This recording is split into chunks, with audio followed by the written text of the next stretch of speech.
one of the understandings that this developmental model brought was an understanding of what we call the pre-trans fallacy.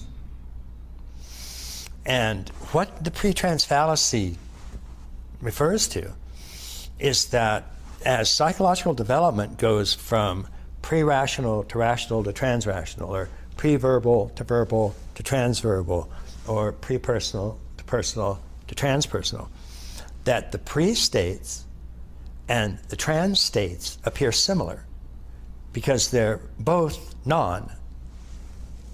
So pre-conventional, conventional, post-conventional, both pre-conventional, freedom and license, and post-conventional, autonomy, look the same because both pre-conventional and post-conventional were non-conventional.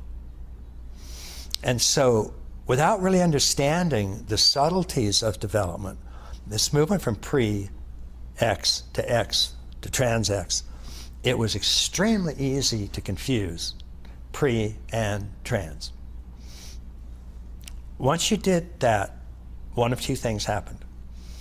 You either took all trans-rational, transpersonal realities and you reduced them to pre-rational, infantile states. So Freud's Future of an Illusion is a classic example. All spiritual states are nothing but a resurrection of infantile oceanic feelings. So, in one stroke, all transpersonal, transrational, transconventional states, so the highest potentials available to human beings, are reduced to the lowest stages of development. And that takes care of that. And that's reductionism. There's also elevationism. It's also the fact that you can take pre-rational states just because they, sound transrational.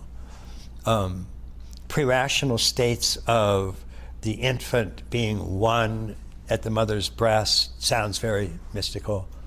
And you can take those pre-rational states and elevate them to transrational glory. And then you tend to have a version of the romantic view that these earlier pre-states are really trans. I had written a long essay on the pre-trans fallacy prior to doing this book, and going through its many forms, how you could spot it, how it originated, the real meaning of it. And it was very, very liberating concept for a lot of people because they had been confused, seeing the similarities between pre and trans. But the pre-states don't have access to the conventional states. So pre-conventional thinking doesn't transcend and include conventional thinking. It's not aware of it. It's completely prior to the emergence of conventional thinking. And then post-conventional or trans-conventional transcends and includes conventional. It's perfectly aware of conventional thinking. It has perfect access to it. It can perfectly use it. But it also has trans-conventional unity, transpersonal consciousness, and moves into some of these higher spiritual levels of development. And so the pre-trans fallacy was a real landmark for a lot of folks. Makes a lot of sense, and still does.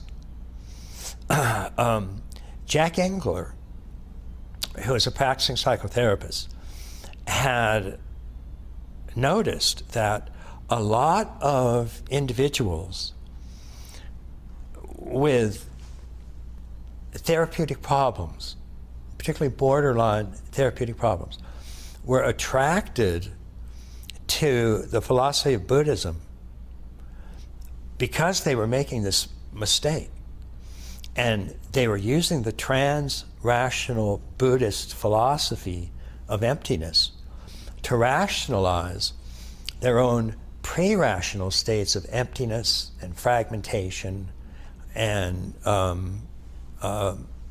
pathology.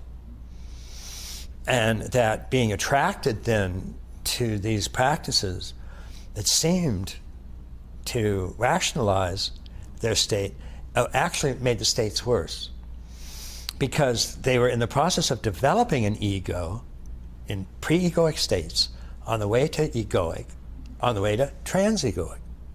And you have to develop the ego before you can transcend it.